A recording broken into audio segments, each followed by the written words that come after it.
It is officially spooky season, and I'm a day late here, but I've got a few really great stories for you guys. I'm still a bit under the weather, so the video's a little bit shorter, but I hope you all enjoy it nonetheless, and have a super spooky night. I will see you guys next week.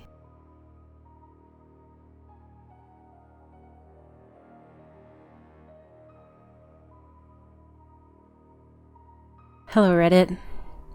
I have not come here to tell a story. I have come to give a warning.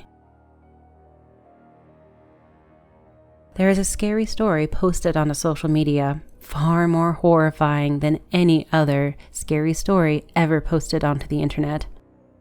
It's so horribly terrifying. At the end, you'll be dead from fright. It won't matter if you think you're immune to horror or think nothing will scare you. I once thought that way too. That was before I read this story. I'm a horror junkie. I'm obsessed with the genre. I've spent countless nights staying up and watching horror films and reading scary books. I've seen it all. Ghosts, demons, anything that goes bump in the night. And I've laughed it all off. Not a single one of them has ever frightened me. Not one bit. To me, they're simply action movies that sometimes never have a happy ending. And they're never, ever real. Now, sometimes a well-written jump scare in a horror movie manages to startle me, and occasionally I cringe when I turn on the local news. But I've never, ever been scared for more than a few minutes. Like I said, I'm a horror nut. I recently graduated from high school, taking a job at the haunted house at a nearby amusement park. My dream is to become a great horror novelist. But so far, I've turned up with absolutely nothing other than a few discarded ideas and a few flaky short stories, which brought a scrawny following on social media. Nothing compared to the big shots, though, and definitely not enough to make it a career, to fulfill my dream.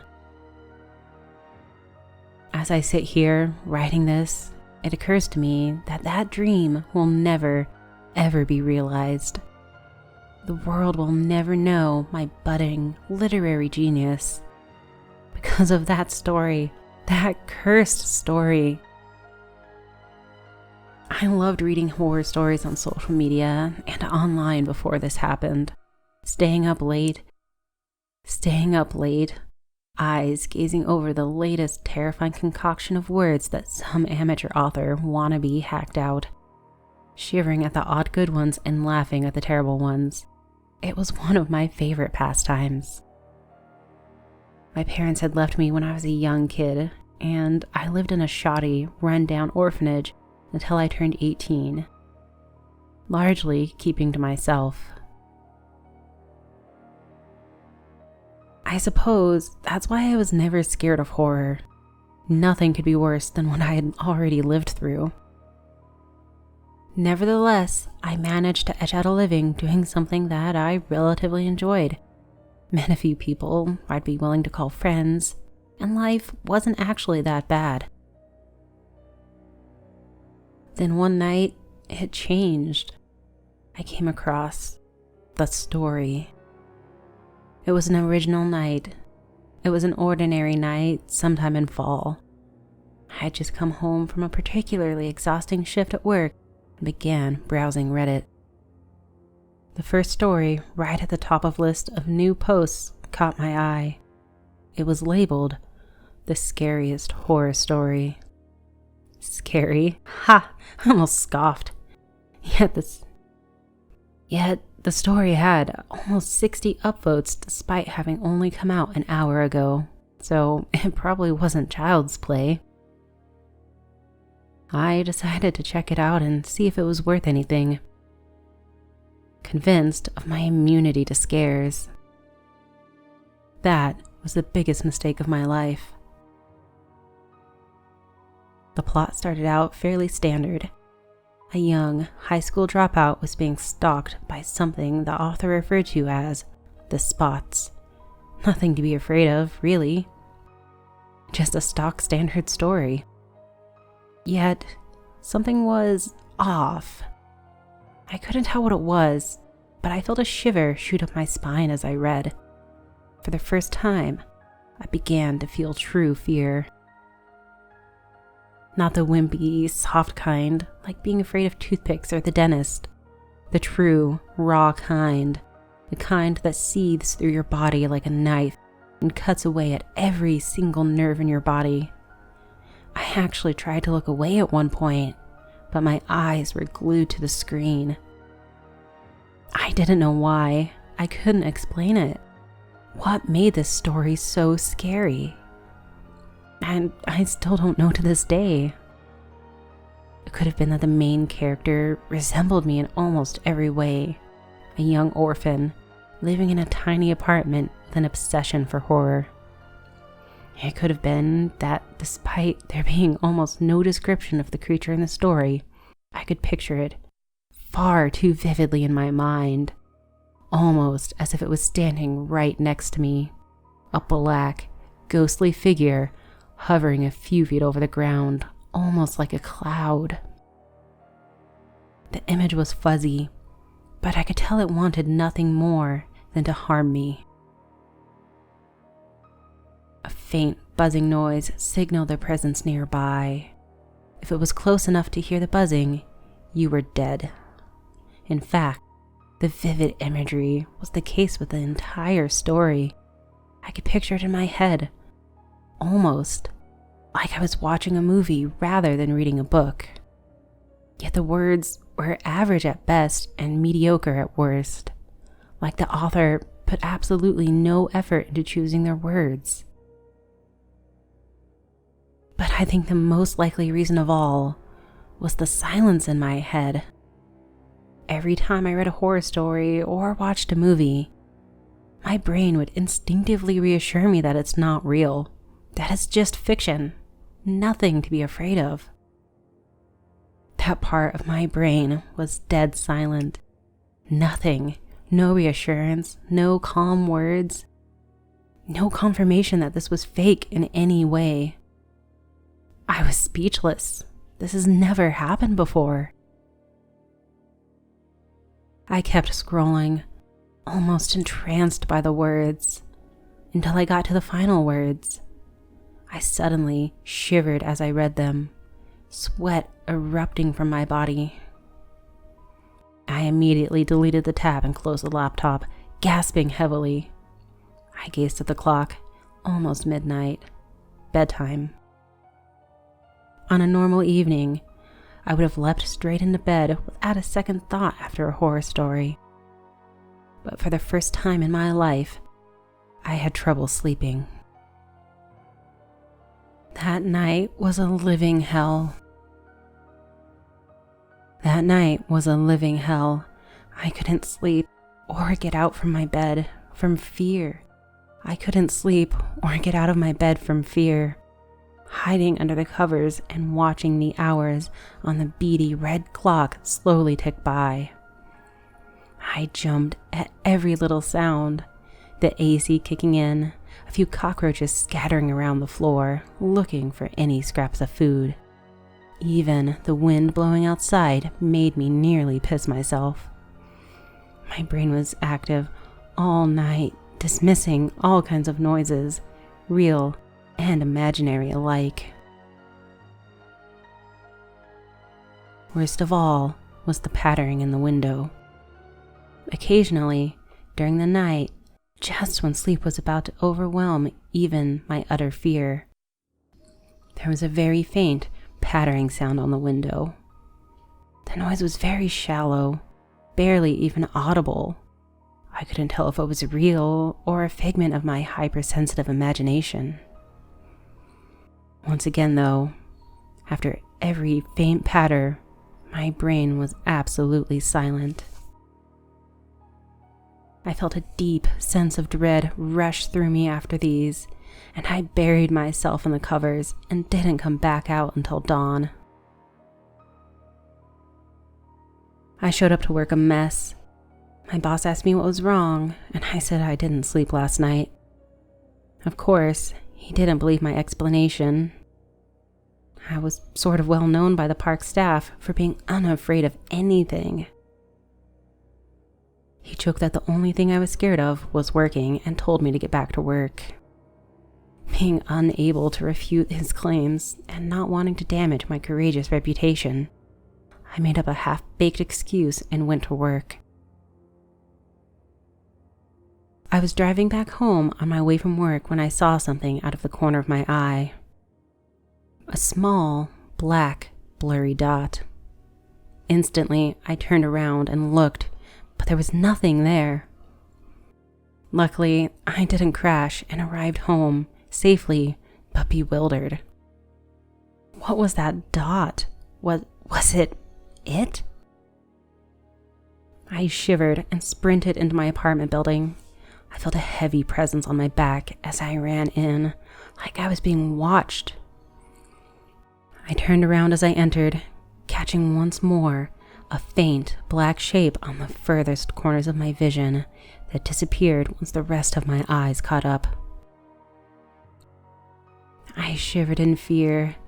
The story said that the creature first appeared to its victim via a small black dot in the corner of your vision. Was this a fear-based hallucination, or... I didn't want to think about the alternative. The story described the victims of the spots. Nothing but a few dried husks were found, human bodies sucked absolutely dry. Their eyes and mouth were missing, leaving blood-soaked holes of pitch-black darkness. Their bodies were twisted into painful, inhuman poses, their empty mouths frozen in horror. Those who saw the bodies began to see the spots too. The author survived longer than most. He watched the bodies appear, no one discovering what happened to them or the perpetrator. I had to know more. I rushed to my laptop, flipping open the screen and loading up Reddit. Flipping open the story. The story was gone. Deleted. Frantically, I wildly scrolled through the stories trying to find it, but it was no use. Eventually, I gave up, slumping down in my chair. Why did I read it? What was happening? And was that... I jumped up and looked out the window. Gone.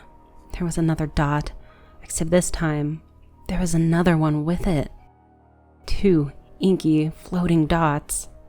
I gulped, wondering if I was again hallucinating. They appeared in a fraction of a second. Could they be a trick of light? I tried to convince myself that I had seen nothing, that my eyes had just played tricks on me. But once again, my brain was silent. I tried to relax. Maybe I should just try to get the story out of my head and everything will be fine again. I picked up a series of nice, scary films and placed it in. My brain kicked in once again, acknowledging the fiction of the movies as I watched. But the messages were different this time. Oh, those ghosts aren't real, unlike the spots. Zombies can't tear human flesh. The spots can, though. The giant spider won't kill you, but the spots certainly will.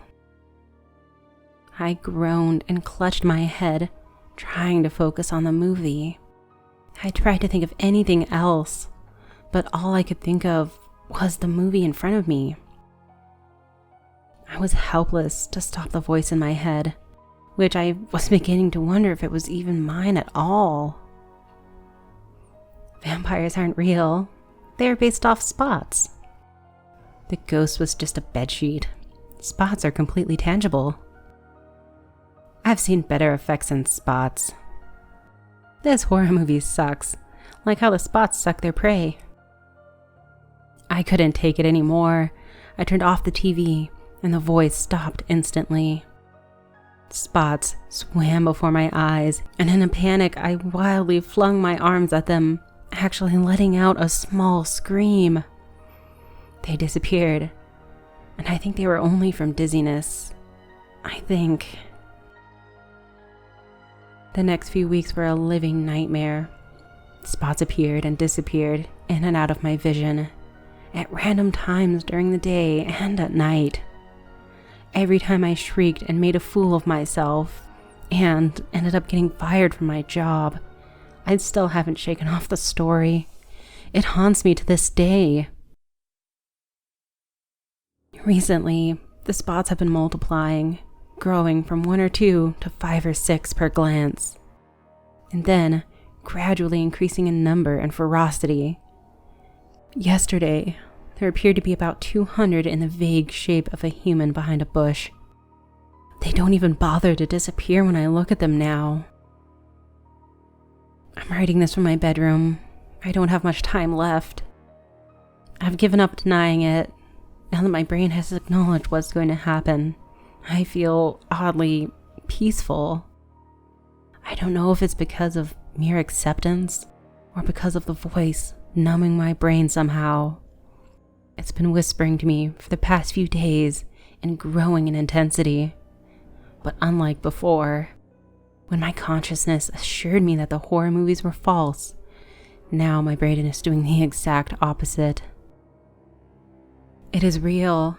It is undeniably real. There's no scientific or logical answer as to why it would be otherwise. The story is alive. The spots are coming. The story is back. I checked 3 days ago and the post was up again. It was deleted yesterday. I know it will be back again and again. So I'm giving a warning. If you see any posts with the title, "The Scariest Horror Story," do not click it. Do not open it. And above all else, do not read it. Please. It is truly the scariest horror story, because this one is beyond real. This one is infectious. The spots are real. They are evil, and they are here. All of them. I can hear the buzzing.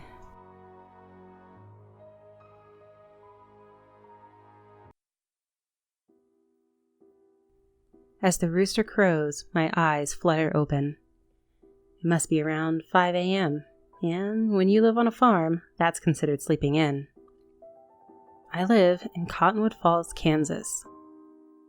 I've lived on this farm since I was just a girl. Just Pa and I now, though. Ma passed away back in '09 from a hit and run. I'm a bit old to still live with my dad, but I'm really all he's got these days. We have horses, cows, chickens, and one dog named Sam, who's just as old as the hills, but still has the stamina of a puppy. I began walking outside to care for our cows when I realized something I had never seen before. A small camera hooked under the roof of the barn, and by the looks of it, it was connected and everything. I decided to worry about such a small issue later in the day. Perhaps Pa hooked it up to find out if the neighbor kids were disturbing our animals at night. Throughout the day, I found 4 more cameras. One was by the back door, and one was inside my closet. I began to accept that there were more cameras than just the ones I found, but I didn't want to look anymore. I asked Pa if he'd set up the cameras. "Cindy, you know I'm much too old to hook up cameras around the place." Which was exactly what I was afraid of. I grabbed the broom and began knocking down all the cameras I could reach, which sadly weren't many. Luckily, the one in my closet came down easily, as well as the ones by the doors. The ones on the roof of the house and the barn were impossible to reach, even with a broom. I picked up one of the cameras just to see what was on it, or if anything was on it. I opened the back, and an SD card fell out. Fear filled my body, And I can assure you, I tried to talk myself out of watching the footage. But when you find hidden cameras around your house you lived in for 27 years, it's not easy to just throw it away. I put the card into my computer and began watching the footage. 3 hours must have passed before I finally turned it off. It was footage of me sleeping, changing, waking up in the morning, everything I did inside my bedroom on a daily basis. The footage went on and on and on. I don't know why I kept watching it, but I did. It went as far back as 4 years ago. Perhaps farther, but I'd had enough of it. I took the SD cards out of all of the cameras and smashed them, then threw them away along with the cameras. I decided I wouldn't tell Pa about what I'd seen. He's much too old to worry himself about this. All this has made me realize all of the odd things that have been going on. Sam barking at nothing in the middle of the night and always being jumpy. The chickens dying unexpectedly. The cows producing less and less milk. Even the horses have been spooked lately. What could be out there watching us, waiting for us, wanting us? I could call the police, but what evidence do I have that I didn't set up the cameras? Not to mention our closest police station is 45 minutes away. I'm gonna try to sleep.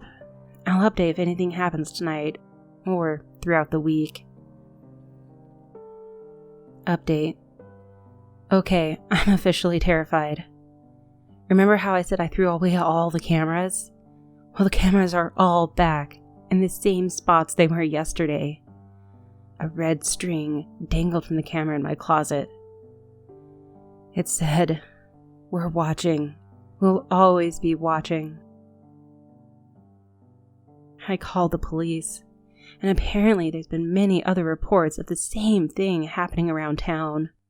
Except, everyone else who's reported it has disappeared. I'll update soon. If any of you were here for my last post, you'll know that I've been experiencing some creepy shit. A lot of you suggested cutting the wires to the cameras and spray painting the lenses. I also decided to get a trained service dog to guard the house. His name is Titan. Titan and Sam have both been on edge ever since the cameras returned that morning.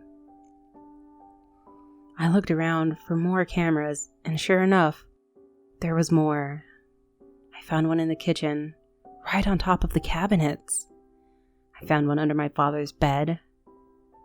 But the worst one was inside my shower. Now, I know what you're thinking. How could you not notice a camera in your own shower? Well, that's the funny thing. It is literally inside the shower. Someone or something built the camera into the shower wall, so the only thing even remotely visible was a little black lens. The police haven't been back. They've been called out of town for animal attacks. I can't help but think those attacks have something to do with this. No matter what I do, the cameras always show up the next morning. 2 nights ago, I decided to take the dogs for a walk. I walked into the open pasture like always. It was about 8 p.m., so it was becoming dark. As I walked past a ruined down shack, Sam and Titan started howling and growling. I could have sworn I saw movement inside that shack, but like I said, it was dark. The weird thing is, Sam doesn't have issues with people. She loves everyone, strangers or not, so it was very odd for her to lose her shit over a little movement. The only time I personally ever saw her lose it was when my friends and I pulled out a Ouija board when I was 17. Aside from that, she's very calm and relaxed. I did some research on the town just to keep up on the news, and I was curious about the history of my hometown. It turns out, everyone who's recently gone missing has been found deep in the woods with markings that appear to be from large animals like bears. but no one has seen a bear around since 1998. Could all this be related? After last night, I called my ex-husband to see if there's any way he could come stay with Pa and I for a couple weeks. We've been separated for almost 2 years, but we still talk as if nothing ever happened. I know I'll always be his best friend, as him to me. Anyway, he agreed to come stay with us for a while. He's an author, so obviously he takes his work everywhere and doesn't need to request time off. He was always working though. More work than play, even before we got married. I used to admire it. I was his biggest fan. But then, I suppose I got jealous. I was never the first priority. Jim Barlow, my high school sweetheart. I heard once that you're most likely to marry your high school sweetheart, which I never believed until it happened to me. I think that's how we should have stayed, though. High school sweethearts. It would have saved us from lawyers, tears, heartbreak. You know the rest. I'm rambling, aren't I? Sorry. Jim lives in Aspen, Colorado, so he said it might take a couple of days to get here, but he would get here as soon as possible. Last night, some more of the same odd things occurred again. The dogs lost their shit at the shack again. This time, I kept walking towards it. Titan followed close at my hip, while Sam stood her ground, refusing to move any closer to that shack. I heard rustling in the bushes, which caused me to jump a bit, but didn't stop me from walking towards the shack. Titan began to growl, which made me feel more protected than scared. Sam started howling as if to warn us to turn back, but I didn't want to turn back. There was something in that fucking shack, and I was determined to figure out what it was. That's when I heard it. A gun, cock, and an object face out the window of the shack. My heart raced, and I felt tears run down my face. The bullet collided with my left thigh. I let out a high-pitched scream and fell to the ground. I lifted my head up to catch a glimpse of the shooter.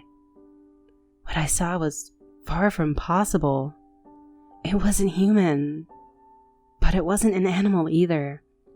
It had a deformed head, hair all over its large body, arms like a human, but legs like a bear or something from a large creature. And it wasn't alone. I saw other movement inside the house. That's when I started crawling to my feet. Once I put pressure on my left leg, I squealed out in pain. I grabbed Titan's leash and ran before those creatures could reach me again.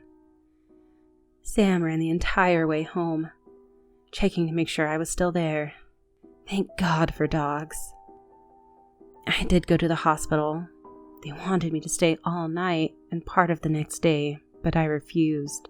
I needed to protect my house. When they asked what shot me, I told them about the shack, but decided to not tell them about what I saw in it. What the fuck? Those things are after me. I decided not to update until I have more to tell. It's been 3 days since the shack. I've been bedridden and will remain that way until my stitches are removed. Once they remove the bullet, they send it to the police for testing or whatever they do. I received a call from the sheriff the next day. He told me they opened the bullet and found a note inside that read, "We're coming soon enough. No need to speed up the process." I almost threw up. He told me he would be in touch if they found anything else. My ex-husband arrived Sunday. As tired as he was, he still decided to take a look around the house and examine the cameras. I stopped trying to take them down. They always find their way back. My husband removed the SIM cards, but didn't take down the cameras themselves. He watched them all for hours and hours. The dogs and I stayed up with him as long as we could. I admit, it was embarrassing watching my ex-husband look at footage of me in the shower, but I suppose it's nothing he hasn't seen before. I don't know why he just kept watching, just over and over again. Some of the same things. I wanted to ask him, but I didn't want to disturb him.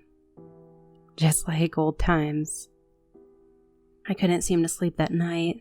I just kept feeling like someone is watching me. At this point, maybe that wasn't just a feeling. I haven't slept more than 3 hours in 5 days. I feel like I'm going insane. I told Pa to leave for a while. He needed to get away, so I bought him a plane ticket to Florida so he could see my brother and spend time with his grandkids.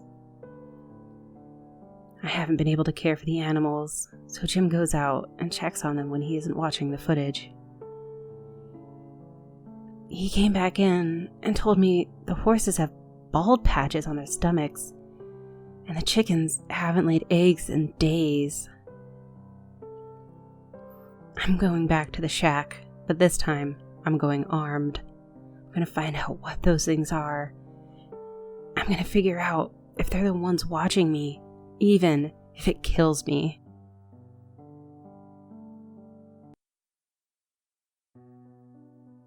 I own a farmstead in the mountains.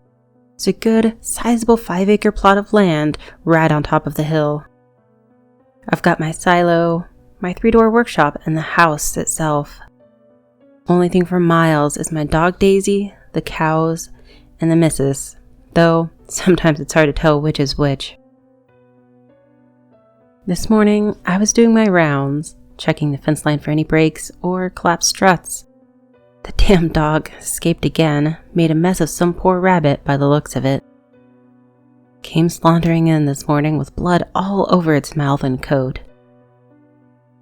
As I came around to the northern fence, I spotted something glimmering in the grass. Thinking it might be the hammer I misplaced last week, I leaned down and picked it up, almost snapping my back in the process. Sadly, it wasn't my hammer. Sitting in my hand was a sleek, brand new looking camera. I put it in my pocket and made my way back to the house, sure that one of my grandkids must have lost it when they were over last. Before I got out the contact book and went down the list dialing numbers, I decided to try to get it working and find out which of the little tykes lost it.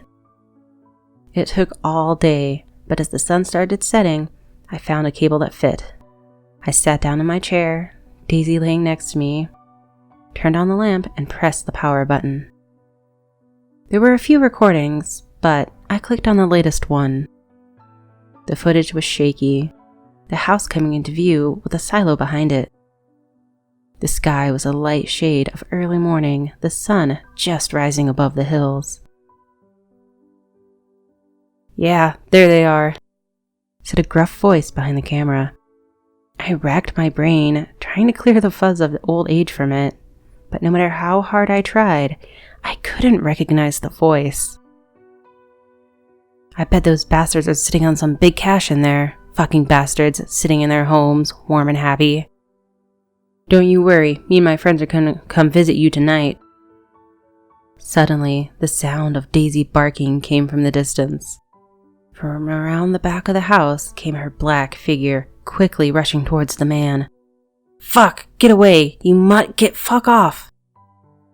Screamed the man as he dropped the camera and started running.